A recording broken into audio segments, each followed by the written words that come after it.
Welcome to Conversations with Chuck Bennington. I'm Chuck Bennington, and I don't know it all, and I don't pretend to, but I do know that I love my son, and I want him to have a better, faster, smoother journey through the trials and tribulations of life than I had myself. So here's my documented journey, stories, lessons, and experiences that are really for you, buddy. I love you. Welcome back to another episode of Conversations with Chuck, and today we're joined by Mr. Dex Hopkins. I don't have good friend of the recording thing going at all. We're popping. It's popping right now. Yeah. Weird. Yeah, we're recording. This is the first time now I've got it. There you go. Welcome to the show. Dex, Chuck, long time, friends, buddies. So it's a good chance for these guys to catch up and share some stories today for us. It is. The floor is yours. Oh, you talking about my background, dog? Come on. What are you talking about here? I mean, yes, obviously the background. So I would just do it in the gym at the old house and, very inside the rig type weird stuff. But now, like, that shoe, the guy that designed that shoe passed away. So I kept that one. That is the shoe from White Men Can't Jump. That's like my favorite one in the collection. And it's a sad, sad old man collection. But yeah, so, cool. I need to make it bigger, but it's, we're getting there. I do way too. Look at this guy. I remember when he was born. That's how weird this is. Hey, dude, you want to say hi? He's got a pair of pliers and he's just like. He's ready. He passed it forward too hard. That's what it was. Yeah. Passed it forward way too hard. That's cool, man. It's cool that they all have stories. Oh, yeah. Well, so let's away we go. Facilitate us. Yeah.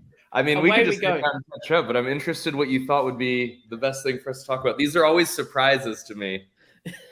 Oh, that's my favorite because I did not read any emails except, hey, you're hanging out with Chuck. I was like, well, we talk a lot anyway, so we're on the same page. Yeah, and that's kind of where we'll take the conversation is, Dex, maybe if you want to go into a little bit of how you met Chuck and how you came into each other's lives and became fast friends. So I was head coach, lead something coach at Maximus. I can't remember if I was head coach at that point. We had a lot of good coaches and a lot of not so good coaches, but the good ones came to one of Chuck's gymnastics seminars, which was awesome and thorough and refreshing to me. And the fact that I love CrossFit things and, I'm that guy you talk about all the time, yada, yada, yada, career coach. But I'd been accused of being an asshole and brash and straightforward because the things I knew were right were not very negotiable. And I'd never heard anybody speaking that language before. And I think that Chuck and I bonded over that immediately. And then I also thought I was really good at gymnastics, which turns out I found out that weekend I was not. You're good. I mean, I was good, but Chuck does a lever and he talks while he's doing it. And I'm like, we're close to the same size. This is not okay. No, we're not close to the same size. Yeah, well, you're tall. Got a lot more meat on your sticks. Yeah, so we're still thick, but we're 225. But yeah, so we bonded over that, man, and I was refreshing to have the straightforward talk about things, especially just like the craft of coaching. Good seminar, obviously, it was awesome. I currently steal things from that and use it. People still hate their big toenails after they come to scale things, and I don't throw them on a band. But it was just a cool bonding thing, man. We stayed in touch. He was at Seward at the time. Had no babies, was, pumping out the Tip Tuesday, all the stuff, much like you do now with the Handstand October and stuff like that. So, which I still steal. But yeah, it's been a bunch of seasons of life. Now we both got kids, sold the affiliate. I've moved from where was I then? Kentucky. I've lived in Texas and Mississippi and now Alabama. And hopefully this will be it. Yeah, I wanted to kind of catch up on some of the seasons of life transitions. I mean, dad life is obviously a big one. Oh, yeah. Your wife was, when you were in Kentucky. Residency. Okay, had she just started residency or was she about to finish? She had, when we did that, I imagine we were a year in, maybe 2. So she was really in the front line, get punched in the face every day, thick of it. And so, which was nuts because she would still come in and do the open and be a score we used for the team. And knowing she probably would not be able to go to regionals games, whatever. But yeah, she was in residency and I just got lucky. I had a good job when I met her, and then we got married and moved 6 days later and stepped into a gym that was just a real perfect fake it till you make it scenario where I knew absolutely nothing, or what I thought I knew was I would venture to guess that is literally the only way that you can transition into that full-time head coach kind of situation. Like having gone through it myself, having met a ton of dudes that have gone through same journey that I did, same journey that you did, same journey that Lisa did, same journey that the guy that we hired to like take over everything at the gym really ended up having to go through, because like gym was stable and solid operationally, but we went to Austin like a week and a half after he had made the move. Oh, just dumped it in his lap. That's perfect. Well, so it was the opposite situation for us. Like we had, I mean, I don't know if you met Nate. You met Jordan. Jordan was the other bigger guy, coach. Great. I think y'all went Nate Chipotle that day or something. But he, God, it was so long ago, dude. Time's hard. But we had a bunch of good people on staff, man. And Nathan Spitz, who's a perfusionist now, his wife Erica was our gymnastics person, ran the gymnastics class. Still a really good athlete. But we had a bunch of good people, man. We just we had what I like to call a seagull owner. He would fly in, shit all over everything, fly out, had no finger on the pulse of the gym. You know, rarely, if new people didn't know who he was, stuff like that. And so, you know, a lot of stuff goes in the best practices book. I feel like equal or more things go in the shit I'll never do book. And so that's how you learn, right? That's how you learn. Yeah. And if that book's thicker, it's okay. Then you got a good roadmap. So yeah, it would be unreasonable if it was the inverse, right? Like if the book of everything to do awesome and right was super thick and the things to like mess up and fail was short, be like, I don't know if you got enough awareness. Dude. Going in there, partner, but I feel like I definitely mess up more than I get right. For sure, and you should, for sure. And I think I'm a lot more comfortable with that now, especially it's been a lot of years, man, a lot of years. But you guys had went to Austin. I know I don't know if you sold it or you got a guy to run the gym. So we had somebody. So we got it to a good place, and you know, our gym I think existed in a better place than most gyms. You know, for a couple reasons. One being that it was my wife and I as partners, and very rarely do partnership like never gym. Seen it. Yeah, I've unless you're married, of course, you got to go home. I've seen a couple, but like literally a handful. In the 15 years that I've been in the affiliate space, I've seen a handful of affiliates with partners who are not married really able to thrive. There's a ton that like get by and there's a ton that are all right, but like to really do it well, it's a whole lot easier if the partnership is a spousal one, for sure. Or at least. Do you think the ones that work are a guy who is like an operate manager and a guy who's a money guy, or nothing? He's a member nobody knows about. It needs to be some complementary skill set. And so like what ends up being the case, and it's cool because we get to see like a lot of it through Fit Affiliate, kind of like coaching gym owners into resolving their dumpster fires. Partnerships can work as long as they're complementary, but most people, they build partnerships of redundancy. It's like, hey, you like that stuff? I like that stuff. We both like that stuff. We should do that stuff together. And then it's just like elbow each other out of the way. That's really great. Yeah. We've got two bottlenecks over all of the same things. And nobody like helps anybody else's superpower. Nobody else balances out the super weakness. It's just like, it's like Superman in a fucking maze of kryptonite. And it's like two idiots just pinballing off each other. Yeah, I think the only successful one I've seen, and this was the first place I got to like help with coaches development, stuff like that, was this guy named Slater Coe and Andrew Middle run Derby City. And Derby City, they're like legacy good. They've stood the test of many times. There's a lot of people that have like, it's changed hands a few times, but they've had both hands on it for a while. But I've never seen both of them be involved.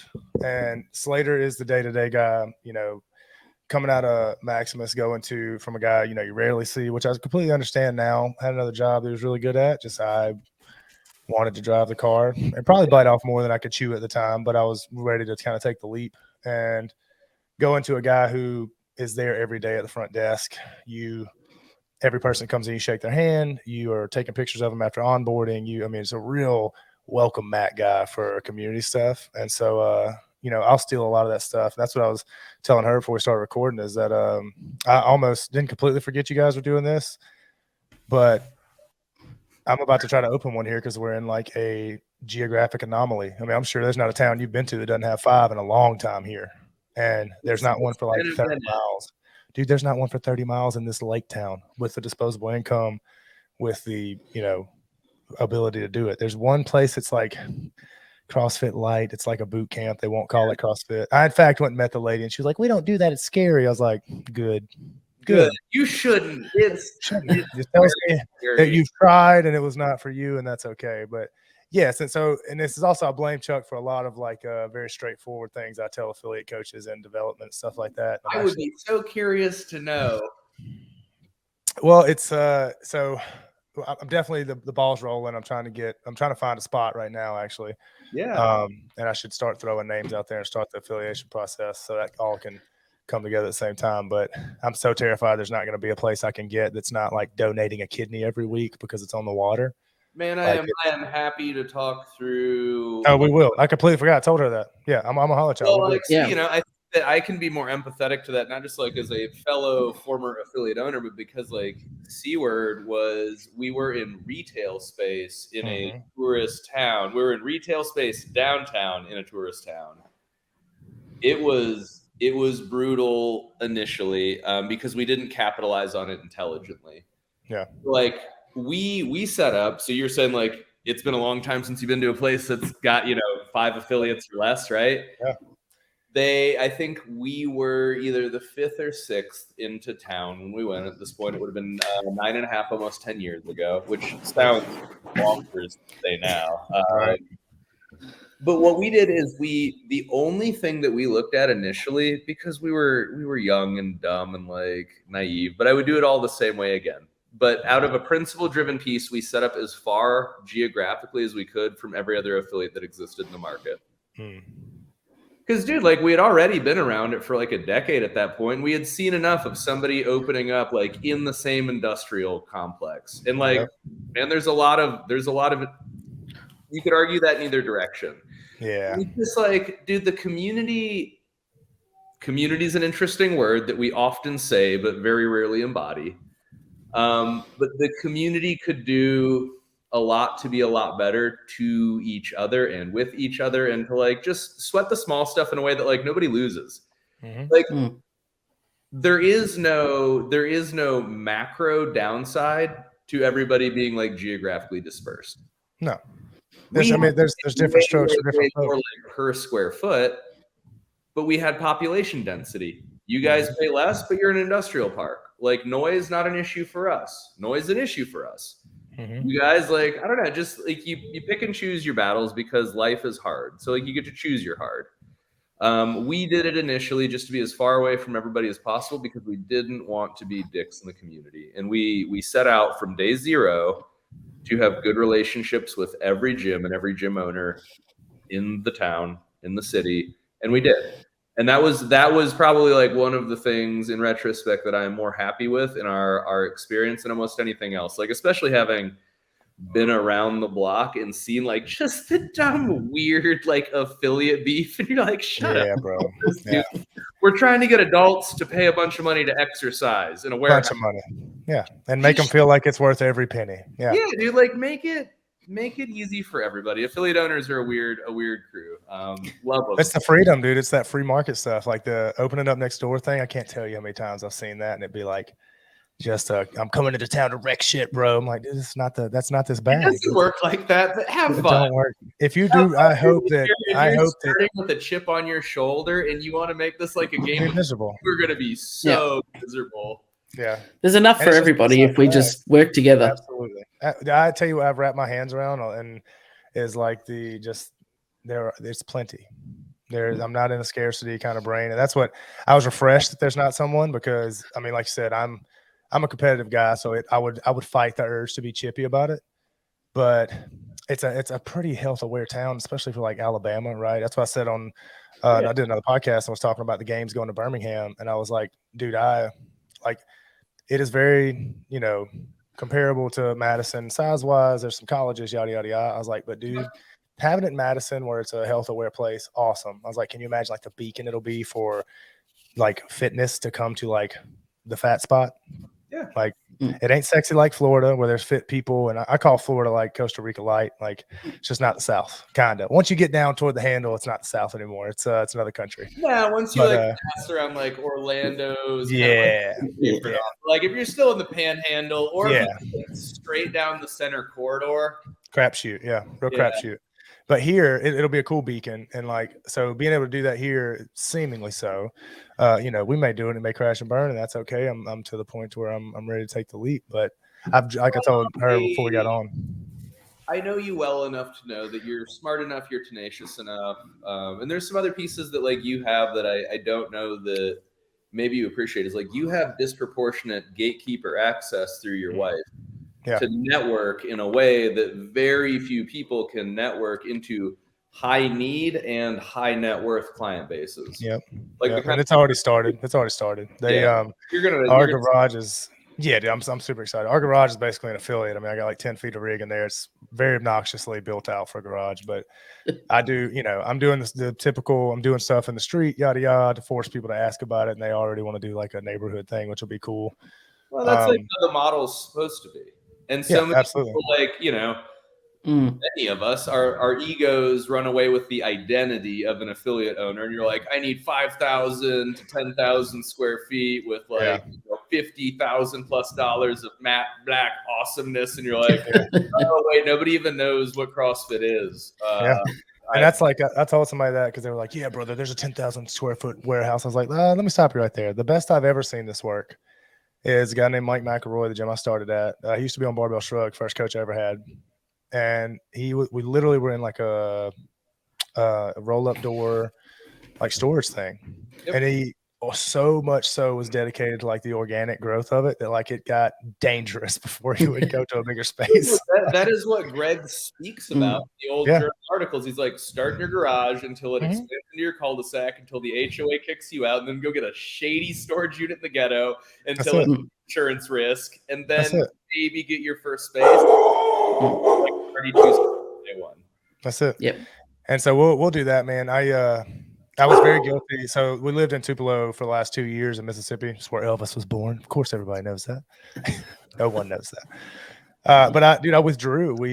I saw immediately Marilyn was not going to enjoy the people she was working with or the kind of pace they were setting for her really early. That she's a workhorse and she'll run that race till the fire burns out. And so that's what ended up happening. I know who Marilyn is, but why don't you contextualize that like super short, and because we've referenced her a couple times. Yeah. So my wife, Marilyn, she's a urologist.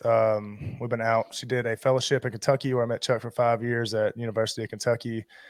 Then we did a fellowship. That was residency in Kentucky. Fellowship in Fort Worth. Awesome gym there, CrossFit Westwood I worked at. Great spot.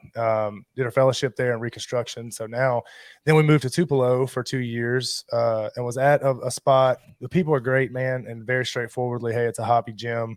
We want to keep the lights on, not really interested in the professionalism stuff. And she was not loving her job. And I had just come out of, it would have been a very hard culture change.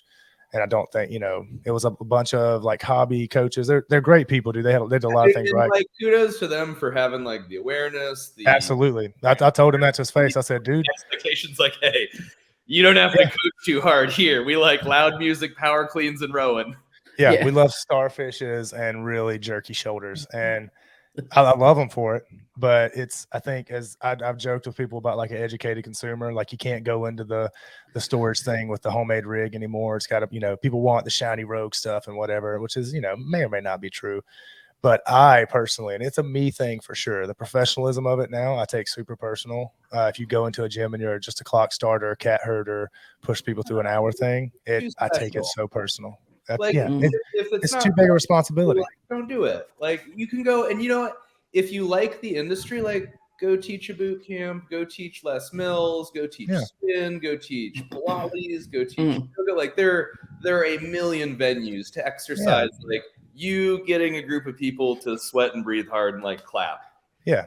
And there was a time when like if you weren't doing this, I would shut up, Orange Theory. So, dude, I don't care as long as you're doing stuff. Same.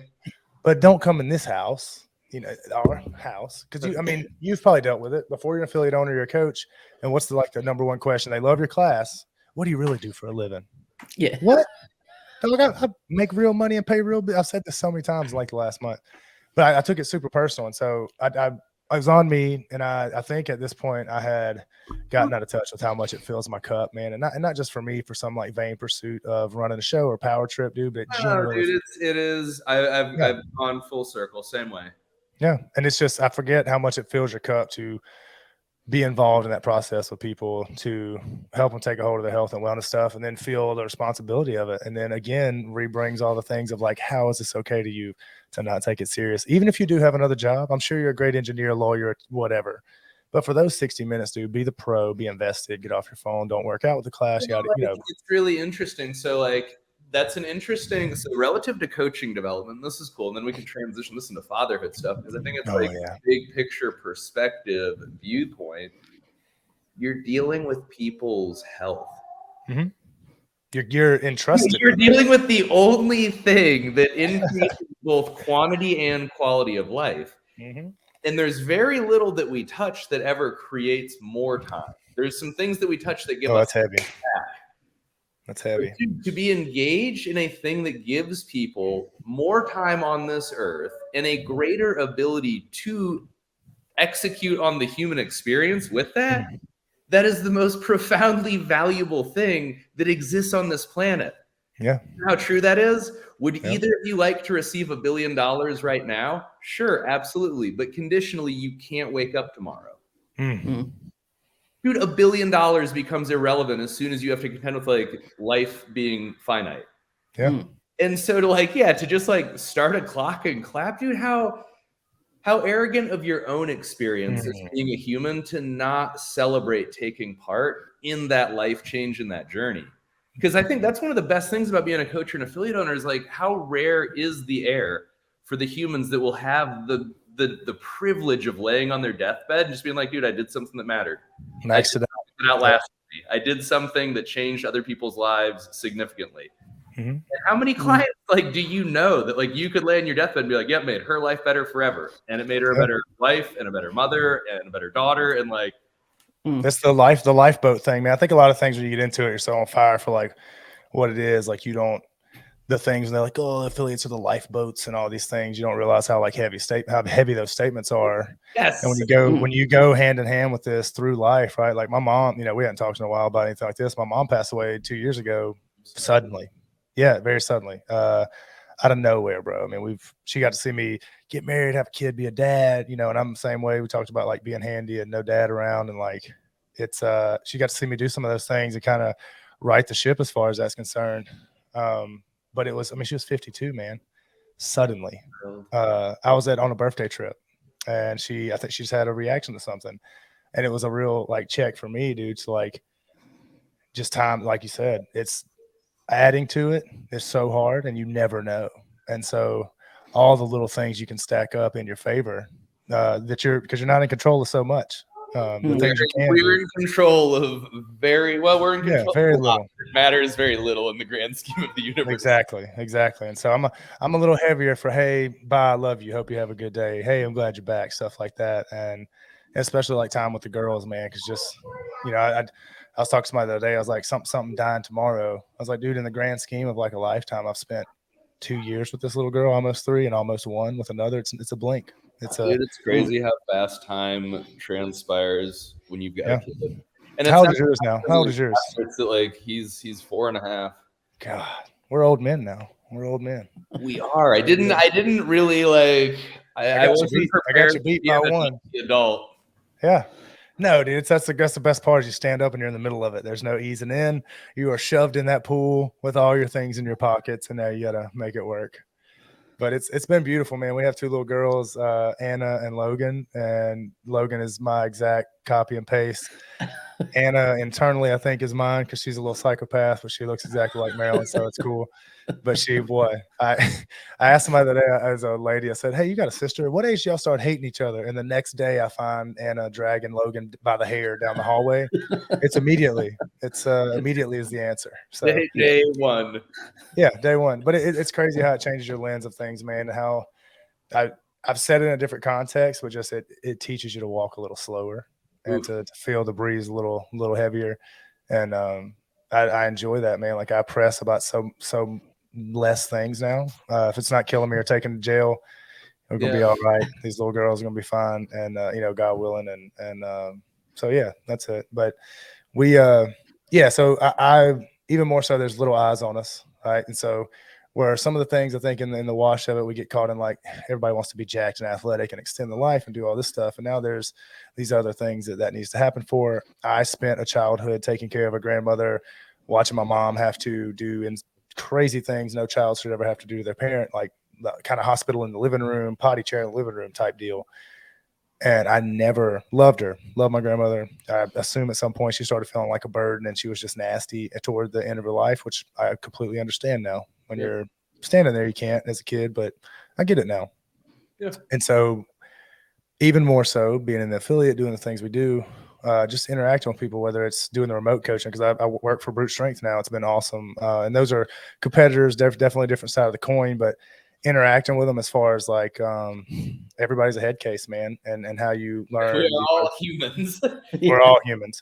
And so figuring out like realizing my lack of emotional intelligence, and everybody doesn't need the sternness and all that stuff. And some people need the gentleness and the different frame and stuff like that. It just makes all those things. It ties it back to it's really heavy, and it's a responsibility that people give you. And that's why I'm still 11 years later, since first, 11, 12 years later after the first walking into affiliate, still in the boat and still want to open one and drive the car per se. So it's still a big deal, man. It just, all these things add up and make it heavier to me. And it's still my favorite avenue. Not to knock any of them anymore. Again, if you're doing stuff versus doing nothing, you're winning. Well, I don't necessarily care what anybody does with their nutrition. Just like make it an intentional part of your life that you seek to help make your life better. Yeah, and I love Taco Bell. Nothing would make me happier. CrossFit was the thing that got so much right that it allowed them to change their identity and their relationship with exercise and fitness to figure out like, oh, you know what? If I want to work out every day for the rest of my life, like this isn't the right answer for me. But I have figured out what is the right answer. And now I'm the kind of person that will work out for the rest of my life. Yeah. Like, cool. I think that CrossFit is the thing that for many people allows them to change their identity enough to find what their real solution long-term is. And I don't think that the inverse is true. That somebody goes into like Orange Theory and they're like, this is awesome. Maybe from here I go and try powerlifting. Maybe from there I go and try like weightlifting. So far as I know, like CrossFit's the one thing that spawns people into a million directions, but also gives them a central point to come back to. Like, how many people do you know that burned themselves out on competitive exercise, went and became fantastic weightlifters, burned out and broke in weightlifting, but got back to like enjoying fitness and variance, but had a chance to appreciate like actual capacity and fitness because it was way over all of our heads for way too long. Like all the real gold nugget frameworks in like the journal, all the real Glassmanisms. Yeah. Oh, you know what? I'm going to go do some trail runs. I'm going to go do some jujitsu. I'm going to go and like take this decade of fitness and like see what re-experiencing life is like. Dude, I did jujitsu and did a tournament, and it's fun. Like, yeah, dude, I love it. If you've never gone and done that, and you do fitness regularly, you are a stronger version of yourself than you've ever been. Go roll around with some normal people. Oh, dude, go do literally anything with normal people. Dude, like, ooh, this is interesting because you have a cool perspective and framework, and I do want to spend some time talking about like the different coaching roles that you've been in outside of just the affiliate space, because you've worked with a lot of the biggest names in the industry in a coaching capacity, but also as an athlete. And because where I'm going with it is, how many people's CrossFit careers do you think would be saved if they did regularly learn and play new sports? Because it would help them realize that like, oh, dude, you're so good at exercise. You're so good in this plane of motion. Burned out. Stay here. Comparing yourself to like these top 20 people in the world in this sport. Like you forgot what normal people are like. Yeah, so we're in Tupelo. It's COVID, right? And I mean, the South is still the South. We barely acknowledge COVID. We were doing jiu-jitsu peak COVID, just in my face, sir. But I'd never done it, right? And so fitness, like you said, I know what to expect, dog. Thrusters suck. I hate long pieces. This is very common ground for me. I know what's coming. This punch in the face. And so it was after we had won Filthy 150. So, which I thought was my last year. I'm going to run off into the sunset with this thing, end on a games appearance, cancel it. And so I'm getting ready for the games. I'm fit as hell. And I'm like, all right, well, let's see what's up. So I walk in the jiu-jitsu gym, and I'm expecting super jacked, shredded guy, ready for the games. Somebody's gonna snap my arm off day one. And I missed this with originally because I went into an affiliate as an arrogant, like college athlete, thinking I was gonna kick everybody's ass. And that first day I did. Came back the second day and did Kieran against my girlfriend's 52-year-old father, and he kicked my ass. And we played golf later that night. Or Helen, we did Helen. What a horribly demoralizing workout to like check your Oh, like, dude, like this every time. And all I'm gonna do is like this. Yeah. That's it. That's all No, I'm gonna do. no, Like, it was not really Karen. good. It You was might get Helen. like 5 minutes. It was Helen. So I lied. I thought you said Karen. I did. I misspoke. So day one, it was 21, 15, 9, deadlift 315, box jump from regionals. I'm a 250-pound tight end. Run it. I tell them when I leave, I'm like, take your hour, shove it up your ass, go into the YMCA. And I did. Came back the next day to stroke my own ego. It's Helen. I have no idea what this is. What is this lady's name on the board? Stupid.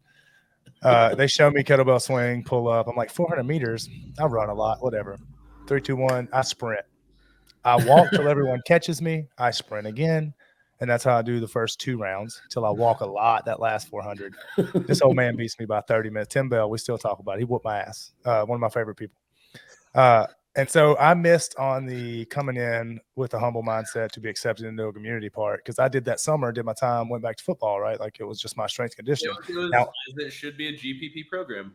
Yeah. And I had the best season I'd ever had. Never got tired. I didn't get any better at football. I just was the same speed fourth quarter as I was first. So I looked way better against tired dudes. Awesome. Yeah. Couldn't tell me nothing after that. Next year comes around. Yeah. And it was weird. So that was, long competitive career. Been in the game. I've sucked a little less. So going to jiu-jitsu, I wrap my brain around this community part. They are wildly accepting. It is very slow paced. It's beautiful, man. It's an art thing I learned. I love the people. Grady Sue, guy owns UFM in Tupelo. It was right next door to the CrossFit gym, literally next door, same building, wall separated them.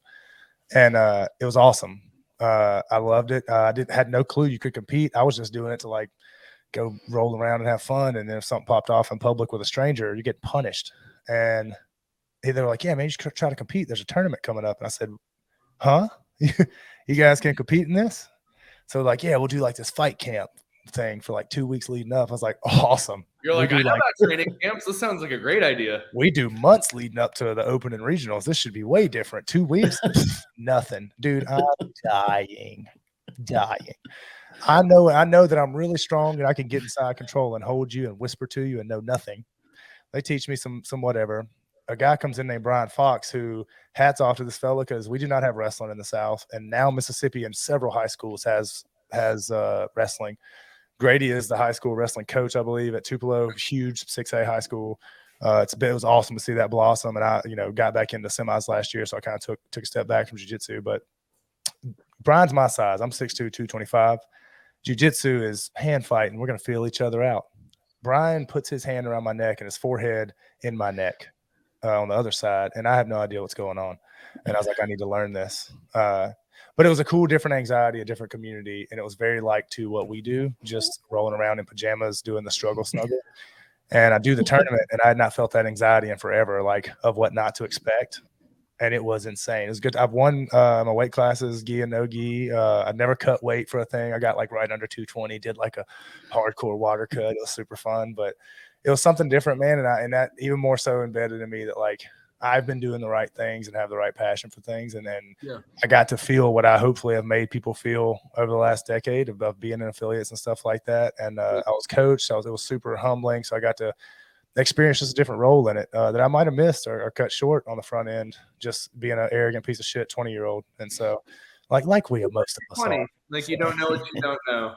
No, and dude, I tell people all the time. I told a little girl this morning. She's a real estate agent. She was very sweet. I was like, man, how old are you? She was like, oh, I'm 22. I was like, yeah. And she was telling me stuff. I was like, we're all stupid till we're 30. And then there's like a 3 to 5 year come out of it, like fog. I was like, so you're good, man. Just keep making mistakes. We're fine. Just keep, I don't know. Just keep going. That you're real doing it. At 22. I was trying to avoid going to jail for a bench warrant. So yeah, same. But yeah, it's so going into I guess like coach and role stuff, we that kind of reinforced that for me. I realized in Tupelo that I had taken myself out of something that really kind of just filled my heart up, man, and made everything around me a lot better. Because being out of that and not feeling that love, and more so probably giving it. Oh yeah, dude. I think it put a lot more stress on, like, hey, Marilyn, make me happy. This massive piece of my life is missing. This is on you, and that's not right. Yeah, dude, that's a very real thing that I don't think gets spoken to a lot. I need one more minute, okay? I'll get him on here. Put him in the little front rack, the little front pack. Here, Liam, can you never too big. friends for a second while I get your paint ready? What's up, hey, dude? Liam? Check out those. Yeah. Stranger danger. I'm trying to teach my little girl that. She loves everybody. Climb the ladder, Liam. Climb the ladder. Relative to teaching the girls and kind of like the seasons that you've had through fitness and coaching, what are the couple like bullet point, big, learnable, teachable lessons that you've had from fitness and coaching that you're really working to make sure you pass along?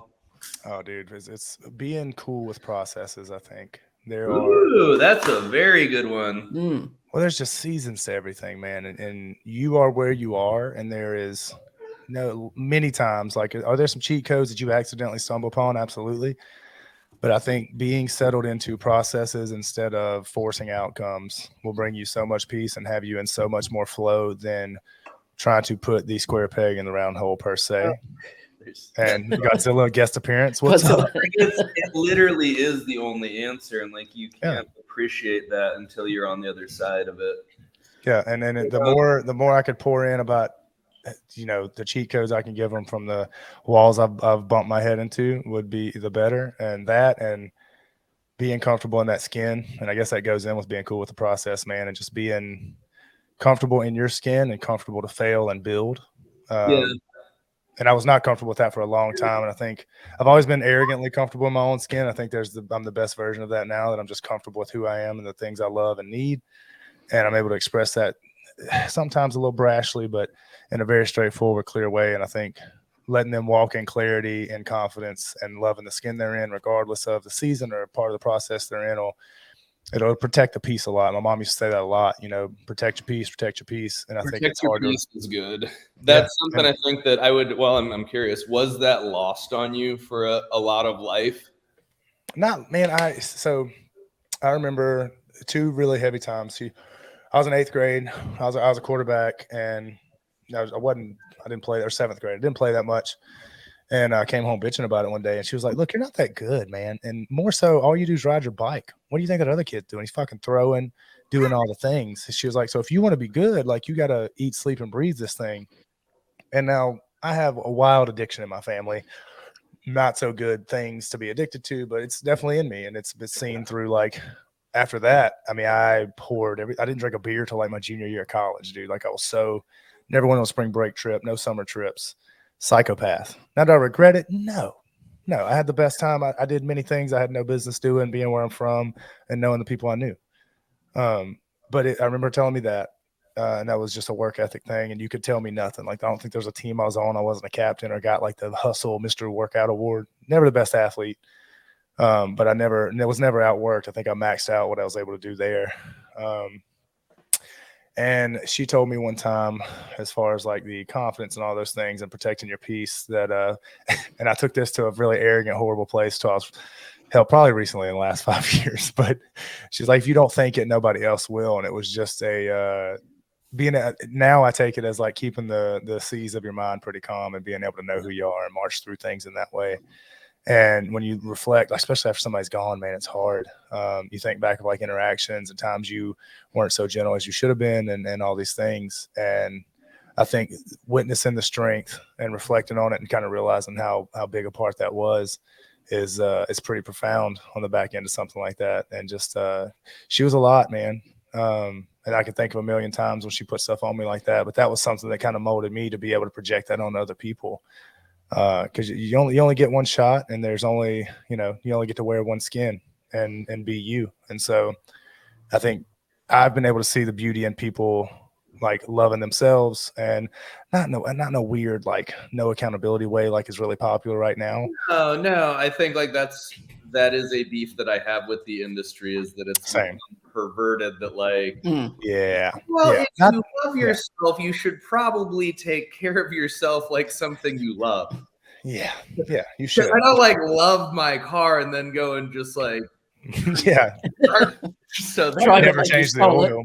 Yeah, but yeah, we'll go for it. Finish that thought. that was it. It frees me up to notice that myself, and more so notice when it's not right, and so trying to right that, but to realize kind of the impact you have on people and the power you have to like enable people or kind of free them up to be that man, and then the power you have to not if you're an asshole. And so I try to be an asshole a lot less. Right? It's like when that's a hard thing when you do realize, at least, you know, a hard thing that I have found is if I will say that, like, I do believe that coaching is my calling. There are many things that I will do in my life, but this is the one thing that I feel called to do.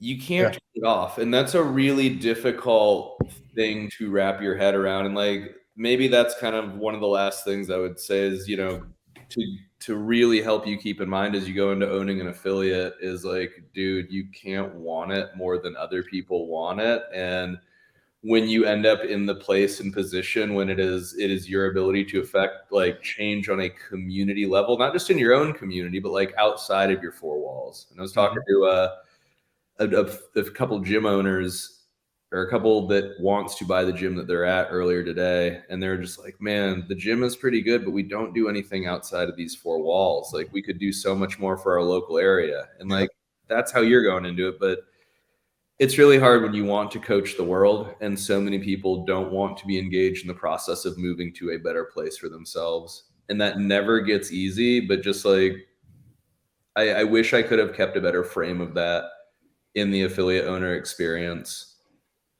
That was a part of it for me, wanting so much for so many people. Yeah.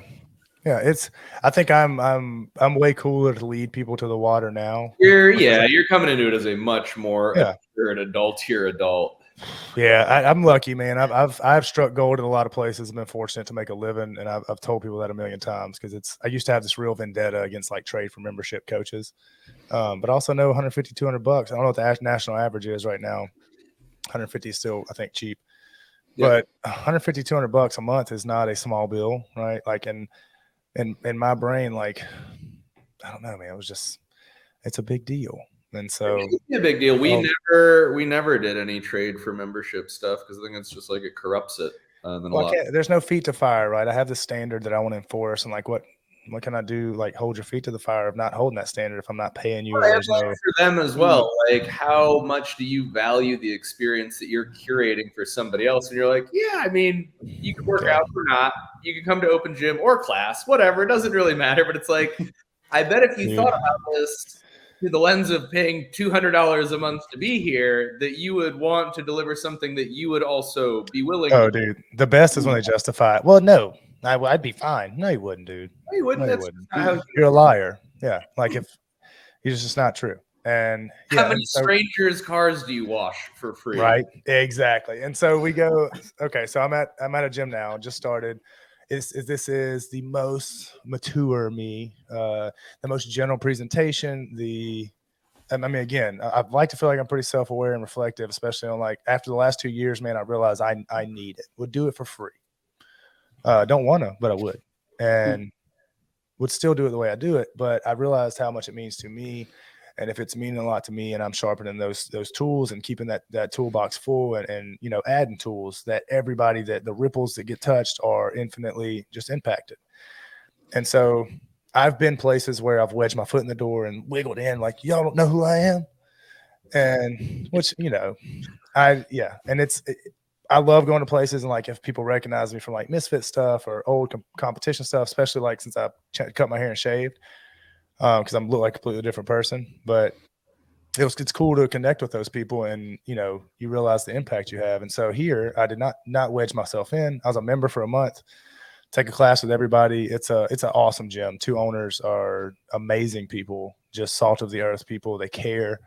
I have an old remote athlete that has been a member here for a while, and she's, you know, talked me up to him. We have a good relationship. She's a pretty brash lady, which I think she would agree with. But, you know, so they, you know, they're like, oh man, you coach. I was like, yeah, I enjoy it, you know, yada, yada, yada. And I was trying to give him like a month or two to kind of, maybe you saw a Morning Chalk Up episode and you explored. Because if, there's a lot of old Misfit like camp videos of me coaching and things like that. And you can see the approach and yada, yada, yada. And so did not force my way. And he was like, hey, man, we've been thinking about doing some coaches development, all that. I was like, well, cool, man. I was like, just, come, I'll take your class. Let me coach a class. You come watch me. And then you decide, if you like my flow. Now I'm terrified because I've not coached an affiliate class in 2 years. It is definitely like riding a bike, but a real wordy, hey guys, I've done this before bike. So, we're not a weird bike. Yeah, weird bike. But the guy, I mean, they approached me about it, which was beautiful. I felt super flattered and super, we're in it now, neck deep. I've presented myself, I think, articulately and more important to me, gently. Because when I say coach development to a lot of people, if you are not of that hardcore growth mindset, what you hear is you're coming in here to tell me I suck as a coach. Instead of, hey guys, rising tide raises all boats kind of deal. This is just practice for that Sunday game to where we're all going to be the product presented. And if our score's higher than everybody else's, we all win. It's not Tom Brady just won. It's the Bucks. It's XYZ. And those are the analogies I draw. And they went nuts. 2 people quit. The 2 people I've interacted with the least. Like, I've said nothing straightforward, like called no names, none of these things. And this is insane. I've not dealt with this one. I've dealt with being the dickhead before, the too brash too soon, the overload of information, you name the mistake, I've made it. And I try to build the experience of it. And I'll blame Logan Gilbert that owns Deuce Gym for this, because I went through coaches prep with him, dude. It was so profound to me and professional. I know people that have moved from Lacey Ferguson lives there, dude, transplanted her life from Wisconsin to Venice Beach, which is not a easy transition. And she's fucking thriving out there, doing awesome with all the things they have. Like it's a real beacon. And so I get to work. I'll get to work with a lot of people doing this, and I've just never had that reaction. Like, had very little interaction face to face with these people. And we've not even had a meeting yet. The first one's after Rogue because I'm working at Rogue. But and the first one, I was like, dude, if you give it a chance, you come to the first one, it's so boring. We're going to talk about like joint action and muscle contractions and the difference and the value. That's it. Like, it's not me coming to poke in the chest. Like maybe it's the best litmus test that could have come to exist for anybody involved. Exactly what I said. Yeah. If you, me being in the room and being me, not being forward, not being a dick, not being overwhelming, just being friendly is so much indirect pressure to you because of kind of how you feel insecure about the way you've been doing things. Not that I have a problem with how you've been doing it. That's the standard that was set for you, and that's cool. But this will be new, and it will be a more professional standard, and everybody will feel better about it. Members will, and they'll bring friends, which is business growth and all these things that are effects of that. And there's not a lot of negative. And so, yeah, that's exactly what I said. I said, if you are holding the gun and that's the thing you're going to do to yourself, then that's nothing to do with me. But these folks are going to stay. You don't want to be better at helping other people and make it smoother and more enjoyable for both parties. And so you should want people to get worse results. I think that's a good life strategy. I think you'll feel. You said take 100 pounds off people. No, we put it on here, dog. We put it on them. We have pizza Mondays. But yeah, it's the 2 owners are very on board. Chest down, good sir. That's it. We have the owners, man, are 2 of my favorite people I've met since we've been here. John and Willa Cummings. And they are just, John is very much the good cop, and I assume that I will be the bad cop's a term I don't really like, but the straightforward one, which is cool. Then he gets to come in and do what he's always done and pat him on the back and be the kind soul he is. And Willa is just a spitfire. She's insane at best, in a good way, just the best kind of crazy. But they're a fun group, man, and they got a lot of people that have a lot of talent separately. I'm trying to get this real Captain Planet thing to where we all stick the ring in the middle and make this superhero. And so it's interesting. It'll be great, which puts me not on any kind of quick timeline to have to force this thing and force myself into a place. And now definitely can get more involved with you guys. So we got many reasons to keep talking like this, but I'm excited, man. Dude, I'm so excited for you guys. Yeah. I'm really, really happy for you because you're not just like the right dude as a coach and like a really altruistic, you're a genuinely good human. You're the exact person that people need to guide them in that journey, but also you have so much experience and perspective on so many fronts with this, and you have an incredible skill set with like the media production and just knowing the game and knowing people and I appreciate that. Being on board for growth and willing to ask for help and like having a huge network to reach out to. And like, dude, you're gonna do so good. I'm cool to have no, dude, I appreciate it. And I have no clue. Like the kind of breaking ground, getting the ball rolling, I realized when I started doing that, I was like, you really just been hopping in cars that are put together and driving fast.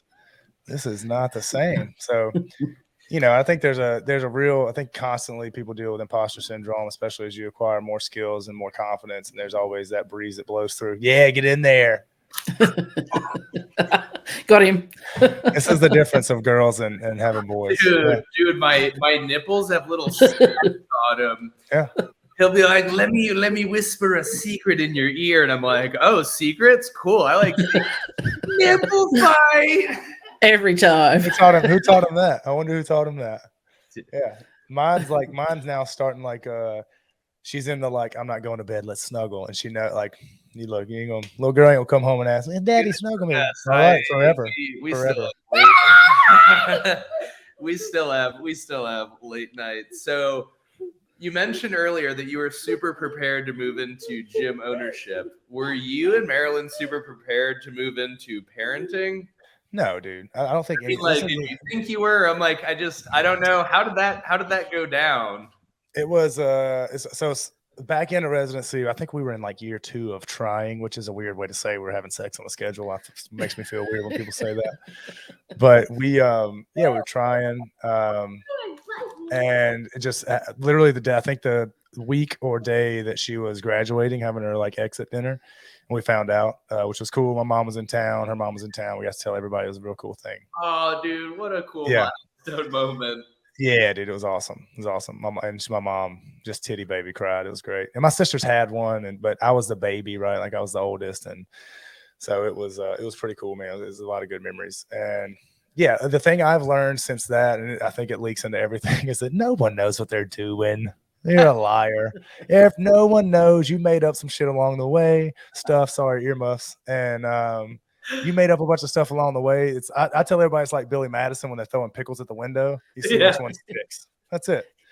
Like the only thing I would say is non-negotiable for us is the schedule. Entire game of life. Yeah, that's it. Nobody knows what they're doing. We're all out here trying to keep our head out of the water. And so I wrapped my brain around that really quick when I realized that 9,000 people want to give you advice on how to parent, what worked for them. And it's 9,000 different stories. I'm like, none of this matches. None of you know what you're doing. Got it. Okay.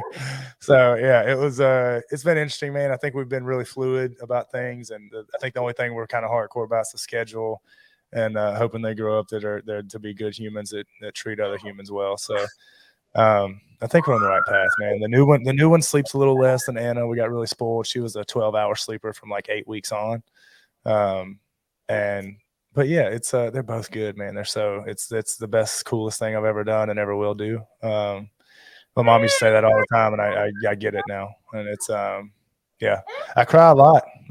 Me and Chuck bond over that too. We're both emotional. Dude, I cry every day. Every day, bro. Like little stuff. I think I joke. I'll watch him watching a cartoon. I'm like, it's the cutest thing I've ever seen. That's it, bro. I'm telling you, it's. Especially after and before I was super sentimental and emotional. Like I'm definitely the crier in our relationship, but after Mama passed, man, I think things are so much heavier. Like the little stuff, like yeah, it's nuts. The first time we put her in snow, I remember like my mom had socks on her hands making snowballs. I remember the first time we did that in Mississippi because it snows like every decade once. Took the kid in snow. I had her like puff her jacket out. She couldn't move her arms at all, but she ate it up, man. They are. It's cool to see the little personalities develop and all that stuff. And she's sassy, and I dress her up exactly like me. It's terrifying, and she'll hate me for it one day. But we match a lot right now. So. Oh man, it's fun, dude. They're great. I'm just stoked to see you in that role. I'm pumped for you guys, dude. I know that. Well, I don't know, but from what I know of you and like what I've followed in your life, it seems like you guys have been looking for a place to really like call home. Yeah, for sure. For sure. And I mean, it's in our scenario, man, I think, when I met this lady, if you asked me a few years before, I told you I was never getting married, never having kids. Meet her. Hell, I proposed in 3 months. New. Got married 6 months after that. We were through that. Yeah. Yeah. And so I had a good spot, man. Mississippi CrossFit was a good first job. It was terrifying. I had no clue what I was doing. I ran off a lot of people being a jerk. Looking back on that, had no business doing the things I was doing. Like most good things start. Oh, dude. I mean, yeah, like when I took over as the director of operations at GSX, I was like, well, yeah, dude, why would anyone listen to that kid? He had no idea what he was What doing. an idiot. Yeah. And I would drop anything to chase that dream because it was a dream way before me. And it was the gravity there was so heavy, she pulls cancer out of people, dude. She's a magician. So I can't imagine what the internals of that feel like when it goes really good or really bad. So I was always, and hell, still am willing to drop anything to chase that, to make sure the light at the end of the tunnel is not a bus that's hitting her, and that it's all the things she wanted to be. And I hope this place is that. It seems to be that. The last one was definitely not. 2 years was enough. One was probably enough for me, boy, but they, contracts are contracts. And yep. So it's dude, I hope that she settles here and there's peace and all things flow in the direction that they should, and that it's everything she wants it to be, and she can be happy, and the ripples from that will be what they are. And so and I've definitely done the opposite of what I did in If it is not, and you guys are looking for a next place, I would advocate for Austin. And if you don't I'm coming to Austin Thursday. I'm going to Rogue. I'm working. Yeah. Come hang out, dude. I don't know why I've not said that in this hour, but yeah, I'll be there Thursday, dude. Yeah, no, dude. If you end up needing another place to live, I would advocate for Austin. If you don't have a gym by that point, I could be very easily talked into opening another gym. Yeah, dude. So Fort Worth, it was CrossFit Westwood. Guy's named Matt that was on it. Westwood is a guy that coaches there. He still works there. One of my favorite places. It might be top of the list besides like Derby City. And Derby City was That's cool. Dude, we ran an hour 15 class. You could do the nerdiest PT warm up you wanted to do. Very, very heavy GPP, just comfortable folks, consistent membership. The guy was the gentlest hand. It was aesthetic. It was in downtown Fort Worth. And so, yeah, if she said tomorrow, hey, we're packing our shit, moving to Fort Worth, I would immediately start boxing stuff up, ask 0 questions. Loved it. But Austin's dope too. I feel like Austin, Louisville, even Lexington, man, like they're spots in the South that are like Southern light. So you get all the good things that people think of when they think of the South. Time. As somebody that's like been all over all the places, yeah. This is a happy home base. Are y'all like downtown? Are y'all like in Austin, or y'all in like Round Rock? We're a little bit west of Round Rock, so we're in like Leander, Cedar Park. Okay. That's like people that say, "Oh, I live in Dallas, man," but they live in McKinney, an hour away. I'm like, no, you don't. Yeah, but I can get to the airport in 34 minutes. So that's literally what they said. They said the speed limit here is 85, dog. We get places fast. It's Dallas. I was like, okay, got it. But no, dude, I loved Texas. I loved Fort Worth was one of the bright spots. Lexington was obviously an awesome time, man. I made friends. I think we'll be friends for life there. I got a lot of experiences there that I don't think I would have had otherwise, with like the game stuff and coaching and developing just myself as a human. Making mistakes and things like that. But Fort Worth was awesome. We were only there a year. Had a little 1-bedroom apartment, had the kid there. COVID was popping off, the protests and all the things you get to do around that time. But Fort Worth was dope. I've spent probably the least amount of time in Austin, but the time I have spent, I love it. But boy, y'all got like 27 affiliates in Austin, in the greater Austin area. There is a million. I couldn't believe Armin left and then went back to LA. Like I couldn't believe he left. But Austin's crazy. Well, I think I'm getting kicked off by this. Yeah. Your nipples are gone. Attention and my nipples. That's it. I appreciate you a ton, dude. I really. No, dude, I appreciate you. Yeah, I'm gonna link with you guys for the affiliate coaching stuff, dude. I don't know why that's going on, but shoot me a text and we'll get together on on Thursday or sometime in the next few days. Yeah. I'm wide open, baby. I do all my work on Mondays and Thursdays anyway, so we'll figure it out. All right, dude. Good to All right. see Good to see meet you, Bubba. Dex. Yes, ma'am. Bye, bud. Thank you so much for listening to another conversation with Chuck Bennington. Hope it was enjoyable for you. Hope there was some value and some benefit in it. Maybe even had a laugh or two. Even though these are primarily for me and Liam, we sure love to help a friend in need because it's a friend indeed. So if there was some piece of it that was good, please feel free to share it with somebody else and pay it forward. If you think what we're doing is rad and you want to support it, please just like, subscribe, share, tell a friend. Appreciate you, dudes.